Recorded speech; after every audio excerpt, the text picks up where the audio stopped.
ఈ మధ్య కాలంలో నాకు కాల్ చేసి అడుగుతున్నటువంటి విషయం ఏంటంటే, సార్ మేము వివాహం అన్నది కూడా మా పిల్లోడికి చేస్తున్నాం.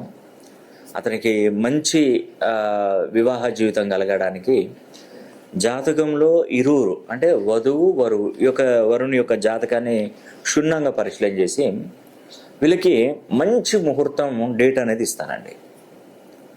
వివాహ జీవితం ఇద్దరి జాతకాలను పరిశీలన చేసి ఇద్దరికి కలిసి వచ్చే విధంగా ఒక అద్భుతమైనటువంటి ముహూర్తం ఇస్తాను నేను. ఆ ముహూర్తము నేను చెప్పినటువంటి లగ్నంలో వివాహం చేయండి. చక్కగా ఉంటారండి ఇద్దరు భార్యాభర్తలు, చాలా హ్యాపీగా ఉంటారు, వాళ్ళకి మంచి జరుగుతుంది తప్పకుండా.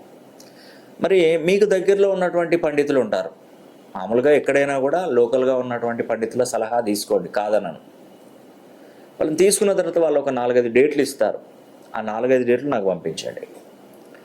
ఈ 4-5 డేట్లలో నేను ఇచ్చినటువంటి డేట్లు ఉన్నాయా లేదా నేను చూస్తాను. నేను ఇచ్చినటువంటి లగ్నాలు ఉన్నాయా లేవా అని చూస్తాను.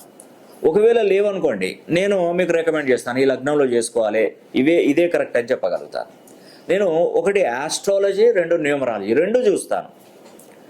అదేవిధంగా namology, graphology, signatureology, pronology, Indian western numerology, Indian western astrology, ప్రశ్నాశాస్త్రం, హస్తరేఖలు, గవ్వలు, తాళపత్ర గ్రంథాలు, ఇలా అన్ని పద్ధతుల ద్వారా కూడా నేను పరిశీలన చేస్తానండి. కాబట్టి మీ యొక్క పిల్లల జాతకాలను పరిశీలన చేసుకొని ఒక మంచి ముహూర్తం అనేది కూడా నేను నిర్ణయిస్తానండి. ఆ ముహూర్త బలంలో మీ పిల్లలకి వివాహం చేసి చూడండి, మీరు అంచెలంచెలుగా ఎదుగుతారండి, దానిలో ఎటువంటి సందేహం లేదు.